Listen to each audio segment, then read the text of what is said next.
Welcome, everyone, to today's episode of Be Freaking Awesome. I'm Sandy Kinnison here with Angela Belford.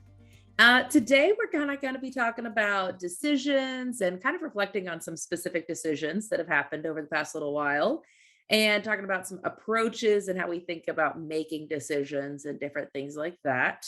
Before we really start, I do actually want to ask a question that Josh used to ask all the time when he was a host, but we've not really asked in a whole little while. Angela, how are you these days? How's life? Maybe a scale of 1 to 10. How are you doing these days? Like Josh used to ask. Are you doing this to get us prepped since we want to have him back for an update? Nah. Be on a scale of 1 to 10, I would say I'm going to have to give it a 9.5. Whoa. I know. Wow. I know. And that's not on the Josh scale of, oh my God, if we do have him back, we have to ask him, was his wedding day a 10? Because he said that was one of the 3 or 4 days in his life that should be a 10. Oh my gosh, I'm so excited. Okay. Sorry. I understand. I would have to say 9.5. Really? Yes. Because I've spent 2 freaking years on this book. And then now what? I mean, the people don't know. People listening. Yes. You spent 2 years working on this book, but Yeah. what's happened? What's changed? Yes. Well, this week I finally turned it in to the editor for the final edit. So this is the editor that I hired. It's 3 rounds of edit. So first round of edit, she went through and made my scribbles, trying to put them in order. And then I edited, added content, finished sentences. What does this story actually mean? She ended up at one point taking out all of my stories. Not all my stories, but a bunch of my stories where it's like, what's the point of the story? I don't know. Well, if you don't know, we're going to put it in a parking lot for a minute. And then second round of edits, she went through and could begin to polish it. And really it began to take shape as an actual book. And she gave it back to me and she said, okay, this was back in April. And she said, you're 95% done, which I laughed. I'm like, when I'm done with these edits, I might be 95% done. But I had to go back through and answer every one of her comments. I had to figure out which points I wanted to use a story. I had to make the stories funny. Some of the stories were really boring. Like, why did I tell this story? Oh yeah, here's the point of that story. Anyway, and so this week I sent it all back to her. And so the last stage of the edit process is supposed to be her just the last commas, periods. Now, what happened between her handing me the book and me making sure, I got a lot of clarity over the last 3 weeks and finally felt like I understood what I was trying to accomplish. It's sad after 2 years. It's not sad. It just is. We're not going to put a label on it. It felt sad. The sensations in my body were not what I wanted. Anyway, so I know all my coaching clients right now are like, you don't let me label sensations as sad, whatever. I didn't love that. It was very disconcerting for me and my confidence to have invested 2 years in a process that I just didn't have mental clarity on exactly the path we were taking. And weirdly, what gave me the mental clarity was talking with a fellow author who had spent 3 years on her book, and she thought I was screaming fast that I got my book done in 2 years. So number 1, get a little bit of perspective. And number 2, just really seeing, I had a client that's been with me for 7 months and seeing the progress they have made and going, oh my goodness, this stuff actually works. I know I've put together this process and I was questioning it the whole time, but to have a test case that's been with me for 7 months and see visible difference, just even the posture of this person is amazing, absolutely amazing, and really helped me to kind of finish that, land the plane. I would say Be Freaking Awesome. I'm not even sure I've even now sat down and read it cover to cover. I read it the one time fully through for Audible. Mostly I would like when my editor gave me stuff, I would read that chapter and then another chapter and another chapter. It was just a little bit nerve-wracking. So to be able to have read this whole book, I mean, I'm probably on like 8 or 9 times in a row. I was like, I wrote it. Why do I need to read it? No, I'm reading it. And so it is such a relief. And then my sweet husband was the first reader. And so I'm laying in bed with him and he's like chuckling. Oh, it's funny. And he'll be like, whoa, or he'll text me. Anyway, he finished it this week. So that was pretty sweet. It's a good week. Very good. That's so exciting. Yeah. I'll throw out, I think I'm Oh, sorry. Yes. How are you? Where are you showing up today? That's okay. I don't mind inserting myself without an invitation. I think that I'll be honest, this is not where the podcast is gonna go, but like today I'm like a 6.7, 6.8. Mm. There's just like a lot of things going on. Earlier this week, I did a moment where I just was like, I want to write down all the things that are in my brain that I'm having a hard time like keeping up with. Mm. And some of them are decisions to be done. Some of them are like, I have to get this from the grocery store because my kid needs it for school or whatever it was. And the list was like, it's like 22 items long. Normally when I do this kind of list, it's like 6 or 8 things that I feel like I've got to like respond to or handle. And I don't do the list to be like, you need to figure out like your 5-year plans. Like these are like, it sort of You're feels going like on vacation in a couple of days, though. I am going on Did vacation in that a couple of did that days. contribute to the size It of the list? Yes, Just it for did. context. I'm going on vacation in a couple of days.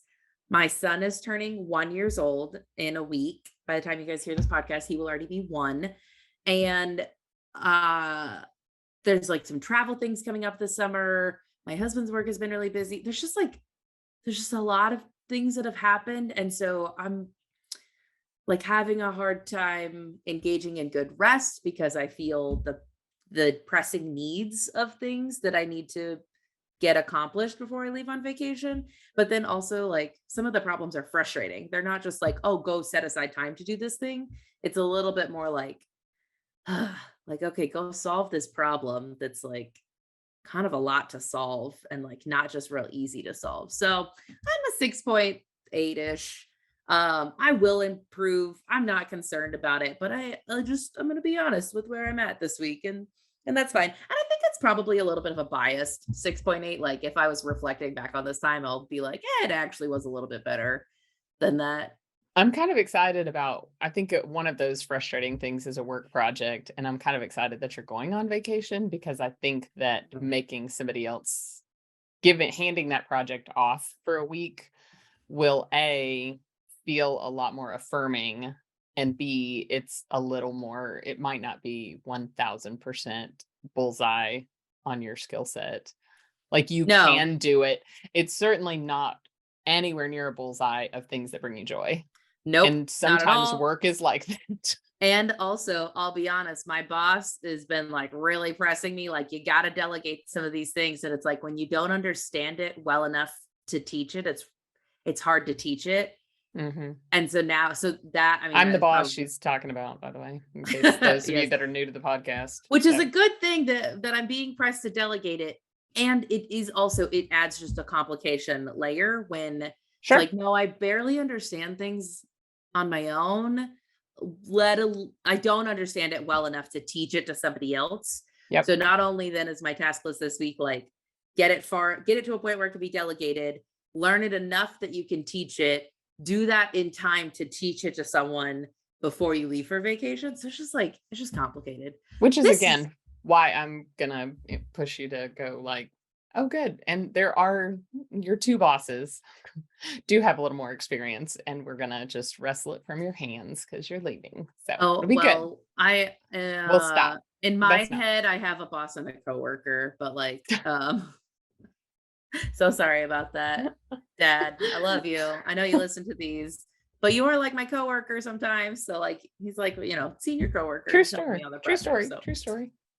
In any case, that's not what we're talking about today, but thank you guys for indulging us in just a little bit of this. Sometimes it's okay to get like real about, where you're at, what's going on, and Especially you still got to do things and family owned business. This is what we do. This You is gotta do exactly the what we thing. do. Right. I said, sorry, Dad versus sorry, coworker Barry. This is what it is. What are we going to talk about today, Sammy? So, okay, you made a statement. I want people to follow along. All right. Bear with us. Come on the journey. I invite you to join us on this journey. We'll end up in a If really you fun place, but I don't if you don't want the necessarily. journey, then just put it on 1.5 for a few minutes. It'll be fine. We'll catch back up. Right, right. But this one are not going to necessarily subscribe to the tell them what you're going to tell them what you No, told them right. speaking Yeah. methodology. You made a statement when you were talking to your fellow author friend about that she thought your book process was going lightning fast. And really and truthfully, the story we want to share today is of a pivotal, I'm going to say life-changing drive that happened. Because I don't know that we've ever acknowledged this, but it kind of was a life-changing drive. Wow. But You're really Angela right. and I, when I was in elementary school, Third debatably grade. third or fourth grade. She says third grade. I swear in my memory it's the fourth grade. She's pulled up legal paperwork to prove me wrong. I am gonna stand by my guns that somehow or another my memory is probably right. Never mind that everybody can look it up on Zillow. Tell when it happened. Debatably third or fourth grade. I had a boyfriend, elementary school boyfriend. We would play on the playground. Follow the journey, Angela. Don't make that face at me. We'd play on the playground together and things like that. Well, he asked me to go to the Valentine's dance, and I was thrilled. So this is like I didn't go to a lot of school dances in elementary school. I don't know if that was my choice or your choice. I just know I didn't go a lot, but that was definitely my choice because I was had a lot of little kids. I mean, people heard the episode where I talked about we had a lot of little kids. Keep going. So anyway, so I insisted I wanted to go to this dance. I got asked to go by my elementary school boyfriend. Of course I want to go to the dance. I go. What doesn't matter to this story, he didn't show. But I just need to feel vindicated and sharing this fact that I got stood up at the Valentine's Day dance in the third or fourth grade. So then I still had a good time to my recollection. I don't really remember the dance very much, but my mom is driving me home then, and we're driving home and I go, Mom, you missed the turn for our neighborhood. And she goes, yeah, I know. But I'm following. I want to look at something. I feel compelled to just go look out here. Which as a child, you're like, Mom, you're kind of crazy. What are you doing? Just going to go drive through the dark. It was dark. I don't know what time it was. I mean, 8 or 9. It could have been 7:00 because it's Arkansas in February. It could have been dark. Whatever it is, it's dark out. I still remember this drive very clearly. There's so much of this that I remember the way we turned. I remember a couple of the places where we missed the turns because Angela, I'm going to say Angela, not Mom at this point. She's driving and then all of a sudden she'd stop. And then she'd back up or she'd turn around and then she'd go and she'd take a little turn. And I'm like, what are we doing? What is going on? What I then noticed, or she pointed out, is that we were actually following signs to a house that was for sale, that something on that sign was compelling to her. And when I skipped the first turn, I just felt compelled to go this way. And we had that week had signed the contract 3 days before. I had signed the contract that would pay off the last bit of debt we had. And we had set the goal, if we paid off all of our debt by March 1st, 2003, I know for a fact when it was because I affirmed that goal for 7 months, paid off all of our debt by March 1st, 2003. We were going to buy a house and we were going to buy a bigger house and we're going to get a new employee so that we could have some help hire our first employee. So I know when it was. So then when I go past, just a little ways past the first turn. I mean, if I was walking it now, I mean, what, 100 feet? No, it's a little farther than that. It's the second S of the S curve. Anyway, I see the sign and I'm like, oh, that must be what I'm supposed to follow, was what was going on in my head. And then we drive and it's when people have come to my house, they're like, how did you ever find this?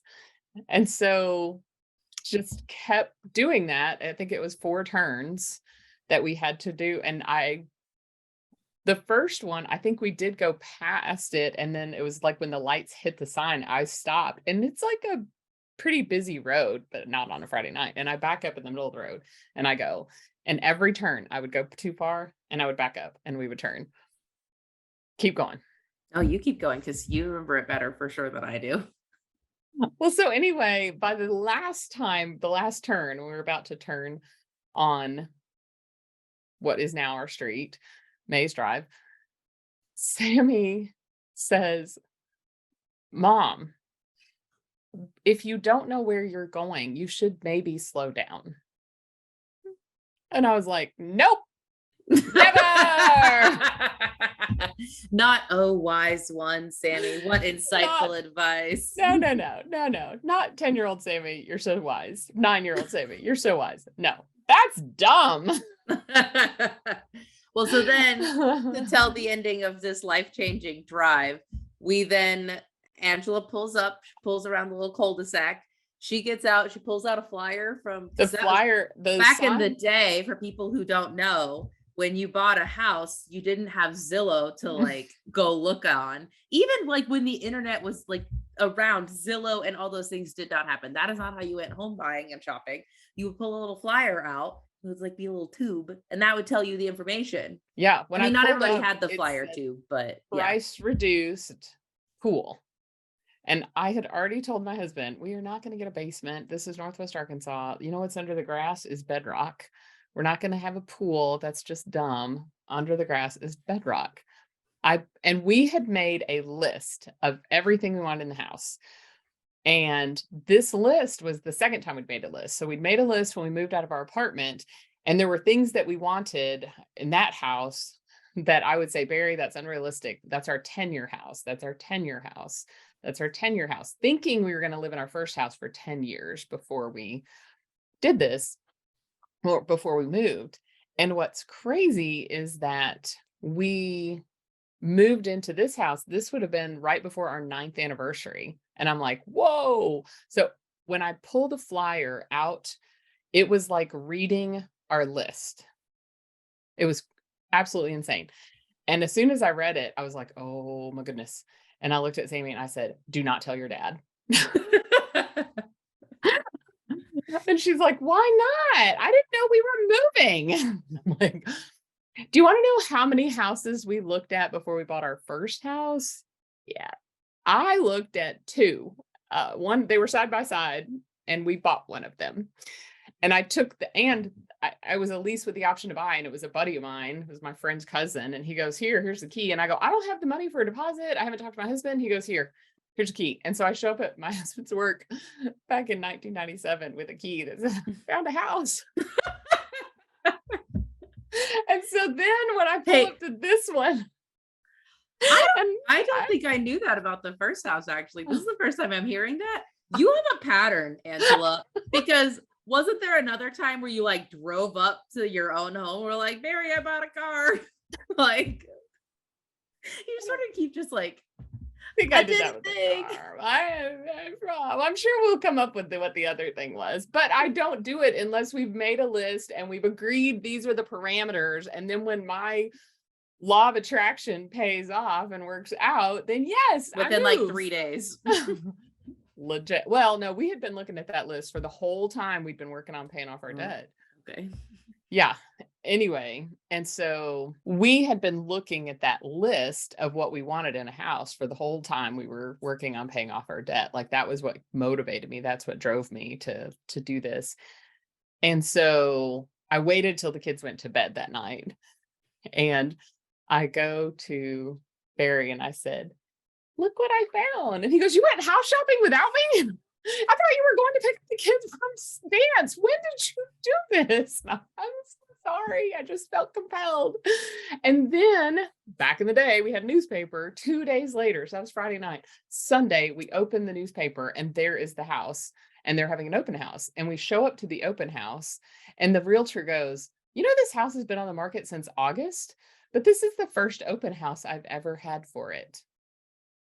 And I was like, that's because God was holding it for me. This was not going to be a goal setting. I guess it is a decision-making goal setting. You know, it's like people can take some stuff from it. But so we've been talking about that quote, what I think is wise and insightful, Sammy. I'm gonna put my wise voice on. Of, if you don't know where you're going, maybe you should slow down. I think in some ways there's like a version of that and some nuggets from that I think in some ways apply to this book journey that you've been on. And it's not so much if you don't know where you're going, slow down. It's sometimes is that in a difference between you and I, where you laugh in the face of slowing down, and I might so gently press that sometimes it's necessary to slow down, and that's okay. That does not change the value of something because we couldn't go fast on it. Mhm. I think there have been some things within your book process that definitely have frustrated you Mhm. for it not being faster. Oh my And goodness. Anybody that's listened to the first, episodes of the podcast or listened like, January to April.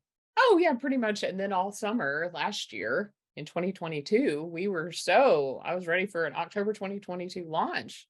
I was like, yeah, we're going to do this thing. We're going to do this thing. I'm going to finish it. I'm going to finish the book before I go on my trip to Europe. Bam. And I'm going to turn it over to an editor right before I go to Europe. Bam. And it was not happening. Of course, life blew up for me in June and July. I didn't care. I didn't care that my life blew up. I still wanted to. I don't care that I had to go back to work full time.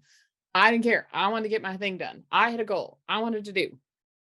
You have to understand that, like, when we set that goal, my husband in January of 2003 was like, "Hey, so we've paid off, half this debt," or I don't remember, whatever it was, but we still, like, it's 60 days from your goal, and we still have about $10,000. Like, we've just done $10,000 in like the last 5 months, and now it's only 2 months. And I go, we will not change the goal until March 1st. We will not change the goal. And then I met this person the end of January. We had a meeting the second week of February. And he said, the only way that I'm going to sign this contract with you is if it's under the state minimum of $10,000, including tax training and everything, because I don't want to go to a bid. And as long as you can install it by March 1st. And I'm like, I can do that. And so I'm like that.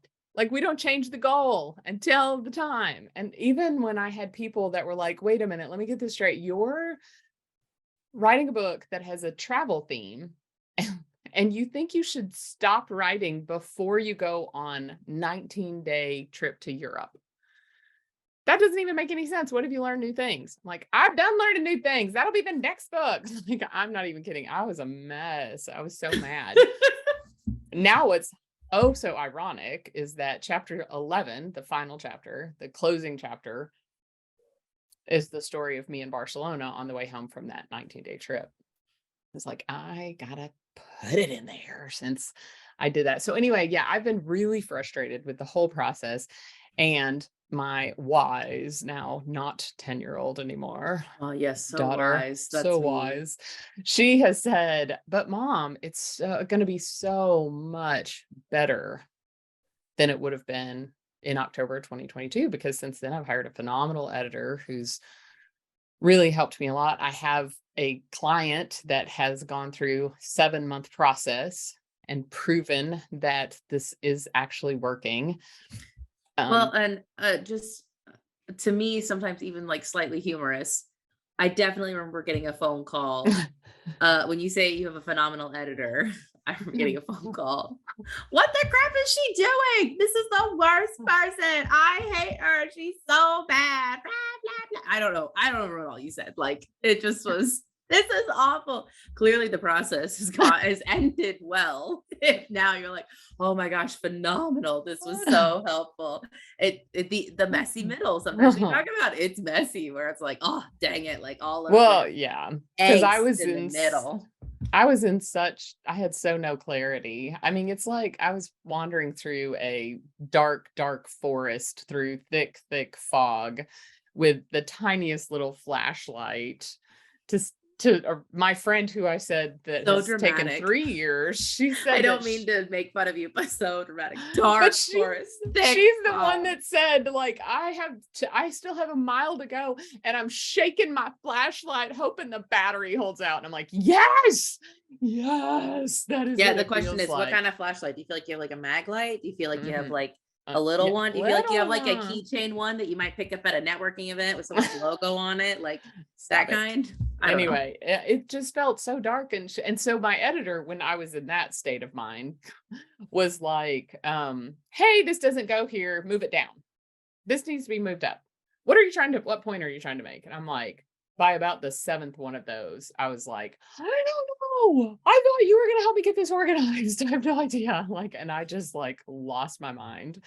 And she has Voxer, which is just, it's kind of like Marco Polo. Some people don't know what that is. Anyway, you just can like, you It's can voice send, messaging. it's voice text app that you can send voice messages back and forth between people. And I just lost my mind. She's like, okay, that sounds like, sometimes in yoga, like it's a good stretch. This sounds like a bad stretch. Like you're getting hurt. Let's calm your nervous system down. Let's rethink this. Let me think about my process, see how I can help you. Just give me a couple of days. I don't have a couple of days. I wanted to get it done by the time I was done with Costa Rica. Like, how great would it be to say I edited it in Costa Rica? Oh my gosh, it was so dramatic. So now, yes, I think it's funny that I keep wanting to be like, it was amazing. I don't know how anybody wrote a book after talking to me after the first book. I'm like, oh, it's horrible. Like, yeah, you want to spend the next year of your life in a meat grinder? Yep, just bleed all over the place. Yeah, write a book. You need What's to do it. funny is that like this is not an uncommon thing. No. So, and yet I was like, I'm certain that somebody probably told you the same thing before you wrote your first book. They've had to have, because no one. Oh, I I don't don't. know. Maybe. Everybody is talking about it right now. Like I've just like 4 or 5 different authors that I know are all Well, like, if you like, you don't become an author to make money, to become famous. You don't become an author because you like you become an author because you want to get your message out. You love what the people you're helping. mhm, You feel purpose in how you can help people get there. It's a passion project sometimes, but also sometimes like it's a purpose project, it can feel mhm, like.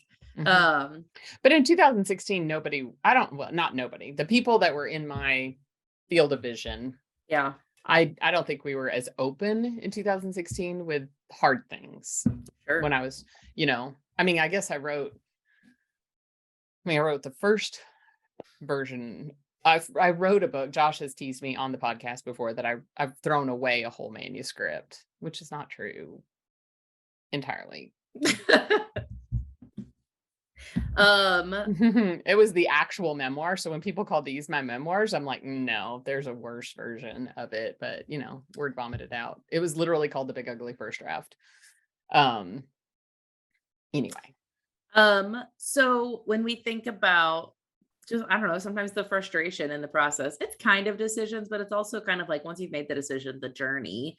Hmm. um or even just like, how we're approaching things. We There's different inputs, there's different elements that can contribute to like a decision matrix in how you're making decisions, how you're approaching things. And I even think about, okay, you decide to write a book. Now there's 100 more decisions that happen after that. There's the big decision. That doesn't mean that that's the only decision. This story, that story. What's the point of, where do you put this? Where do you put that? There's, where do you want to go eat brunch on a Saturday? Like those are decisions. Um, I think my thought on going slow is it's a bit of a decision point, or like a factor that can influence things. Is this a moment where you need to go slow, or is this a moment where you need to go fast? I think about also like, for example, I'm not very organized on this. I think I'm gonna keep this, but Okay. like, yeah, where are we at? Yeah. I think there's a risk reward idea to, do you need to go fast or do you need to go slow? That is like, for me on driving at 9 o'clock at night on these back roads where there was not a lot of traffic. It didn't matter to go fast or to go a little bit and have to back up. And I wasn't flying or anything, but I would definitely Oh have no, to back 100 up. miles an hour on these 30-mile-an-hour roads. Yeah, That's for what my sure. memory says. Yeah. I'm And so there was a very low risk for going a little bit too fast, it was just Yeah. like I'll tell you the risk I was running in my head that was more compelling than I might have to back up was that, oh, Barry thinks I'm just going to Holcomb to pick up a kid and then coming right back. So, and this child needs to go to bed, and there's 2 other children that need help getting to bed. So I got to hustle on this like God errand that I got going on over here. So to me, the risk was like being gone from home or getting lost. So it was okay to do that. I think that there are other times where, well, a friend of mine and I were recently going to brunch, and I was texting him on a Tuesday, "Hey, where do you want to have brunch on Saturday?" And he's literally have no idea what I will feel like eating. So I'm like, "Can we at least narrow it down to a part of town?" And he's like, "Sure." I'm like, "Great," which I don't even know why I needed to do that, because literally we could have just said, are you picking me up or am I picking you up? But I don't know why I needed to know some clarity. And so we were kind of talking about that, like, and then we ended up walking around to 3 different places before we finally found some place that we both felt like that day. And I was like, "This was funny." And he said, "Well, it's just like my decision matrix. Like it was too fuzzy on Tuesday when you asked me." And I was like, "Wait, what? What's a decision matrix?" And he's like, like the things that you use to make a decision that you kind of sort and filter your way through and so I immediately imagined a graph where it was like, oh, convenience, price, location, like what are the things, joy, how much do I enjoy it? I'm like, oh my gosh, I've been asking forever, like having grown up in poverty, the first filter of every decision, the first Question. component of every decision is money. And if money isn't the first question, which I didn't know to think of it as a first question, if money isn't the deciding factor, then how do you decide? And people would look at me like I was nuts. And I'm like, no, I'm being legitimately serious. I didn't know because for so many years. And so finally they were like, well, what brings you joy? And I'm like, oh my gosh, that feels like more pressure than money. I'm like, I don't know if this will bring me joy. But what they really, for me, it became like this graph in my head of like, okay, the more joy it might bring, the more money I might be willing to invest, or it might be how much time am I willing to invest for the joy Mhm. factor. So it's sort of this like decision Yeah. matrix, maybe graph. Well, even on that, like people think about, I was out to dinner last night with my husband on a date, and our food was taking like an extra long time. There were 2 30-person parties that were right before us. But he had a moment where he said the phrase out loud, "This is taking so long, the food better be incredible." That Mm, right there. I've invested a lot of time. I better get a lot of enjoyment out of this. yes. And why? I mean, I'm not saying that's right or wrong, but sometimes it's like we say these things like, of course, and yet it doesn't have to be that way. I don't know. Anyway, there's things like that in my brain. It's not a graph, but it's like filter options. You're on a website for like shopping. We've been doing lots of e-commerce things. But you think That's about the like the frustrating web project or work project. Yeah, yeah. But you think about what are the filters? Is this a project that like what are the risks involved? Or am I willing to accept risks today? Are kids going to be involved in these plans? Are they not? Like all of those things help me filter decisions down to reduce the number of options. I think that's for me when I'm thinking about decisions. I like Mhm, to 25 things to decide between is too many, and mhm, 3 things is much more manageable. mhm, And so I think about and even sometimes it could just be in like how you're assessing things. Like, is this the kind of work that I can do fast or can do slow? mhm. And things like starting this podcast. did not necessarily go slow. There was a part of it where you didn't have to stop and research how's like what's the best industry standard on all podcasting? How are the people doing it? Let's take a 6-month study just to see how we feel. It was sort of like, we want to start a podcast.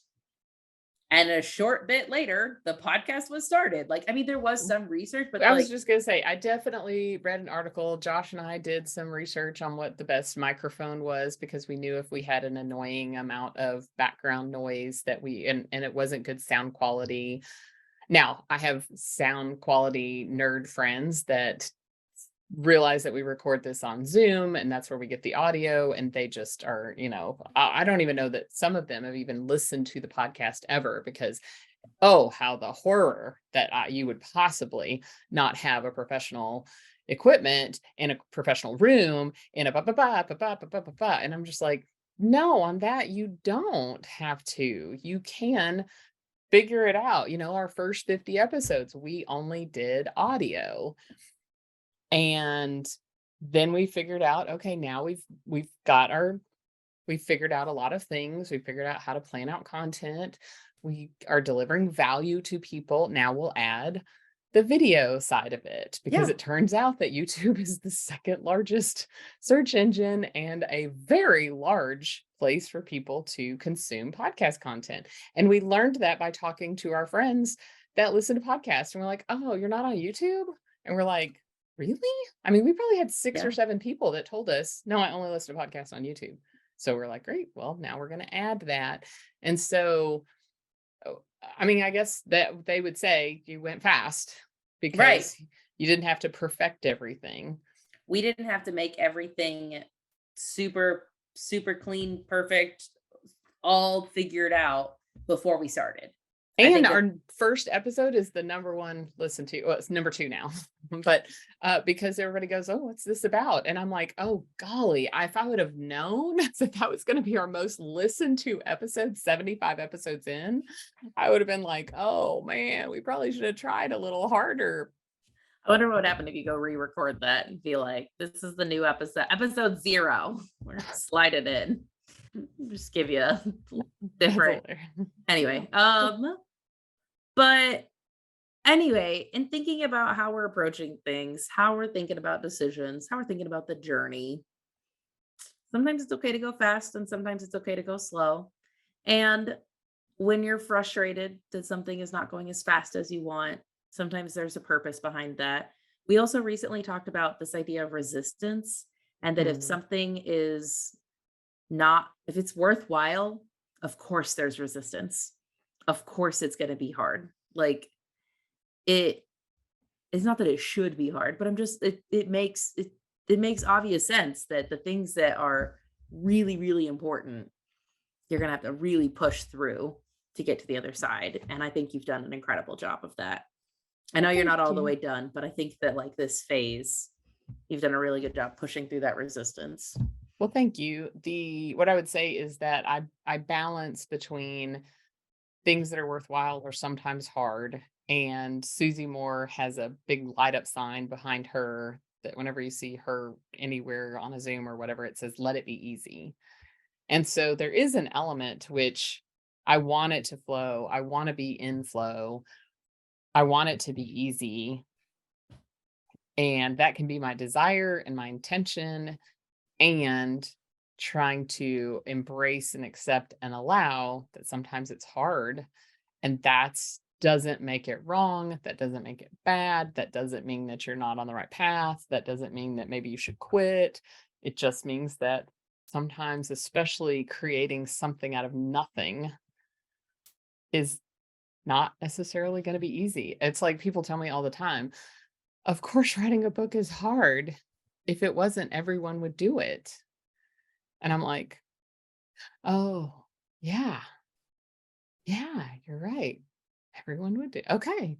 Now I'm on my second one. Unless you ask Josh Belford, then I'm on my third one. I didn't finish the process with the first one. I don't even like that book, but I actually hated it by the end of 2014. So I've been on this journey for a long time of like sharing the lessons that I've learned, like from my perspective, if I just learned the lessons for myself, then, ooh, I don't know if it's worth it. Most of the time, the lessons were hard fought. So I'm always a big believer in sharing your story, even if it's just one other person.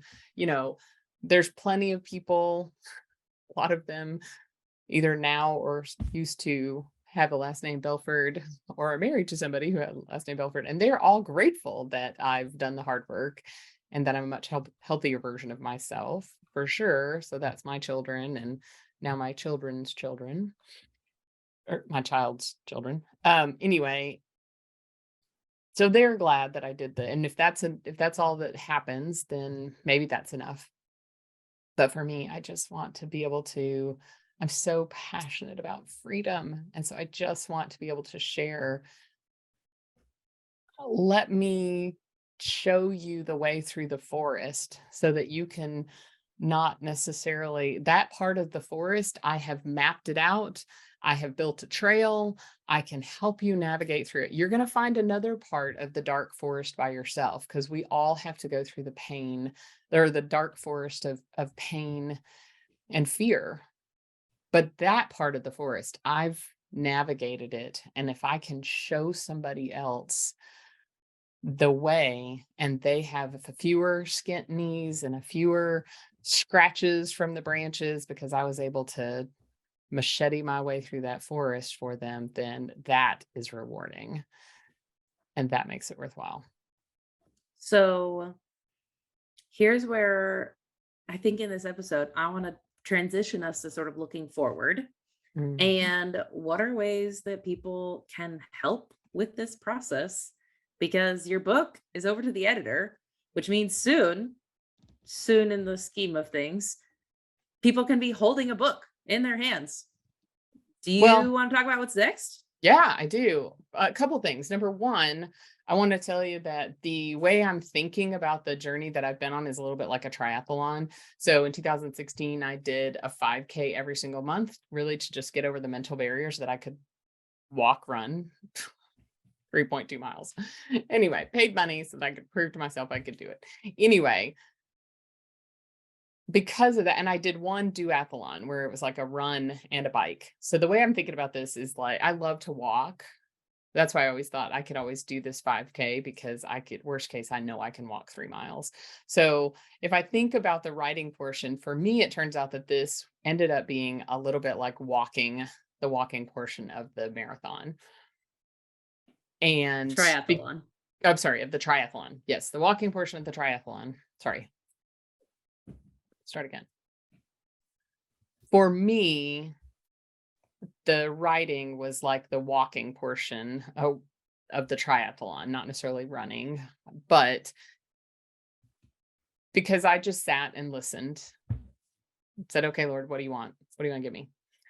And it's a very bizarre way to write a book. It is very like not traditional. It is like people normally make an outline and they know what the book is about before they've been writing for 5 months. It's not my case. And so that part, and then the editing part, I almost drowned when I was 15. I've told that story kind of a lot. And so for me, the editing process was a lot like the swimming part of a triathlon, because it was like, my editor was in the boat, like screaming, keep going. But it's a very lonely process, in my opinion.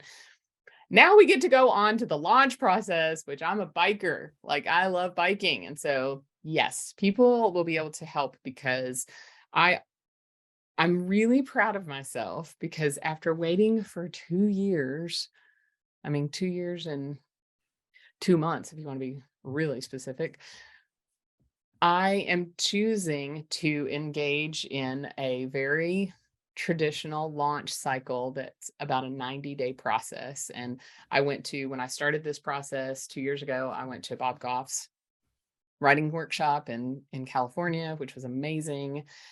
And he's like, there's a 90-day process, 90 days out, you start promoting it on social media. 60 days out, you allow people to pre-order. 30 days out, can't remember. The next step is like where you're starting to like might launch a course related to it, or and letting people, kind of partake in the information in that way.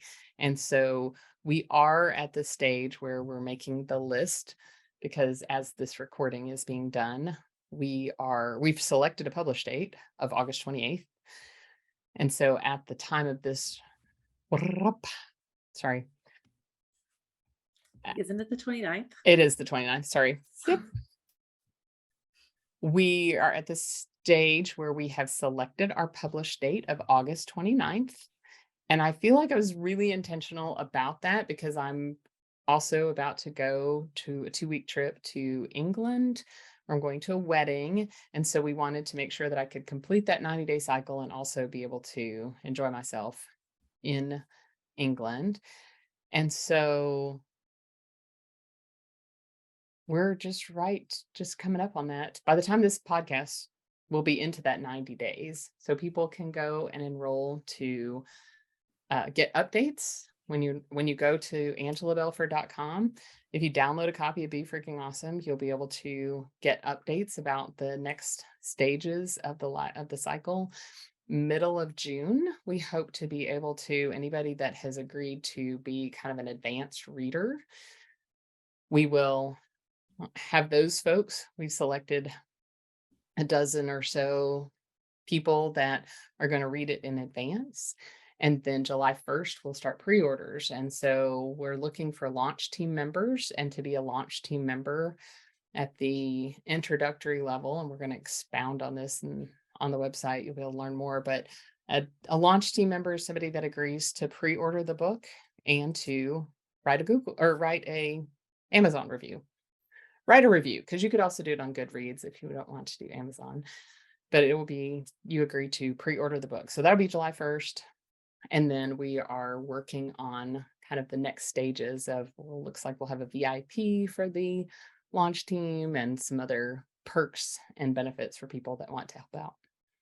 Right. And I think that I'm going to toot my own horn, or just an added benefit that you get, Angela, that I don't know that everybody gets, is that not everybody's kind of in a partnership like this, where we have an episode about how self-promotion is hard.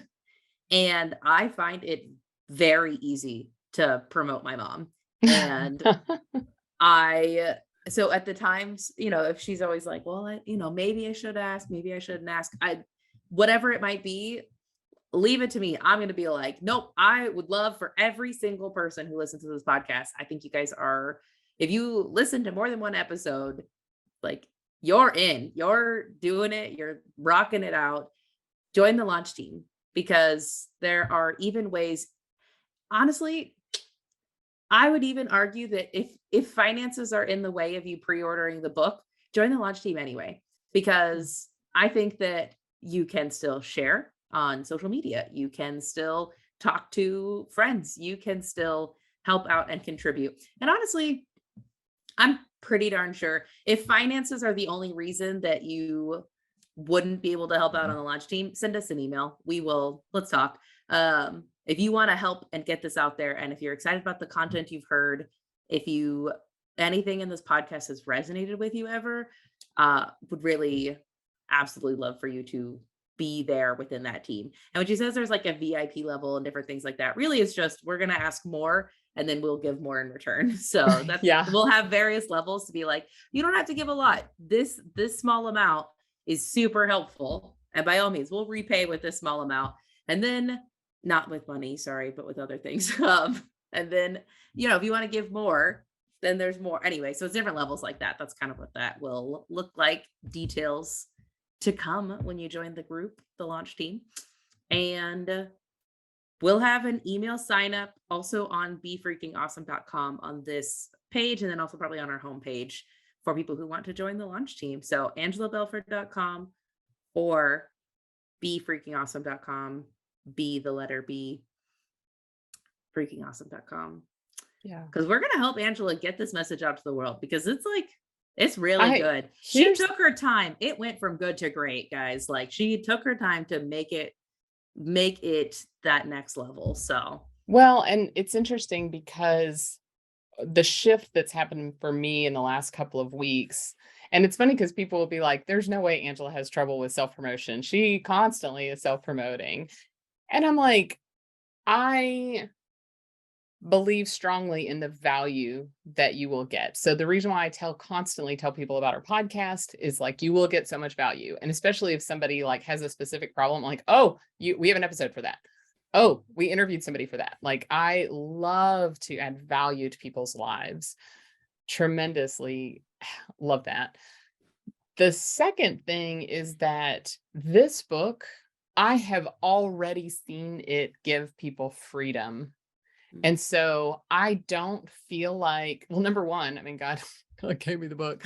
The edit process, I kind of grumble and say, okay, Lord, how come you gave me the book and the writing part, but the editing, I felt like I had to walk by myself a lot.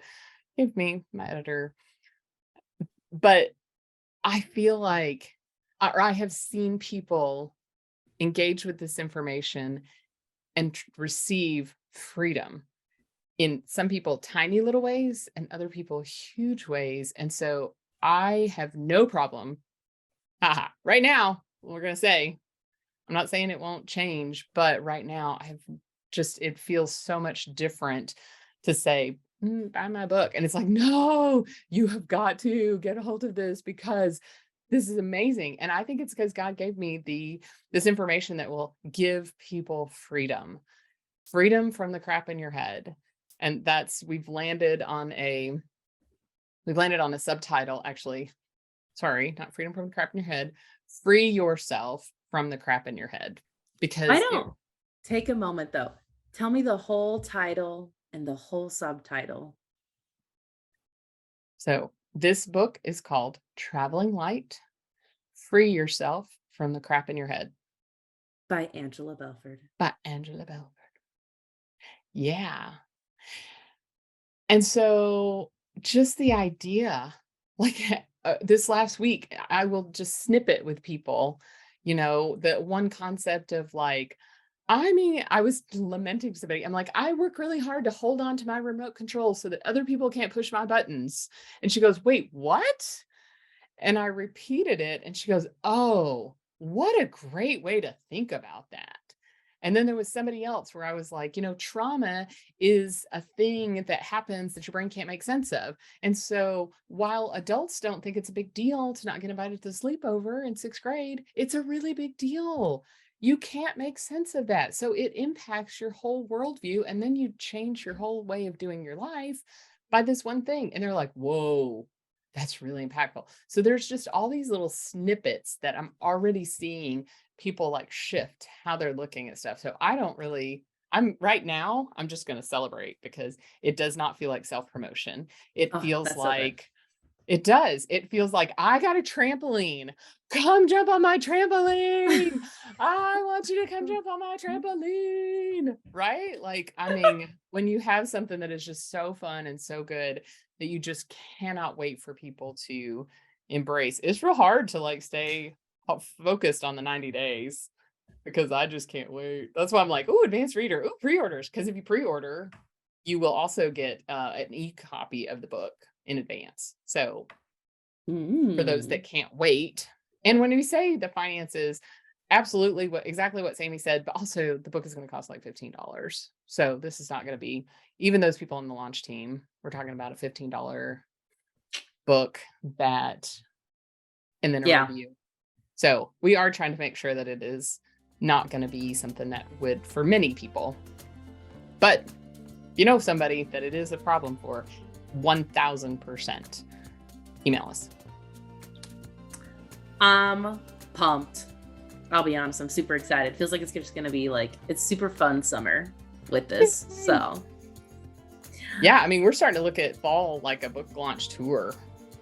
Yeah. Me in New Orleans, I'm going to be there in October. So that's another thing. If you are somewhere, then you think, oh my gosh, I have got this conference coming up. I would love for Angela to speak at it. Or, you have a group on Zoom that you want somebody to come speak.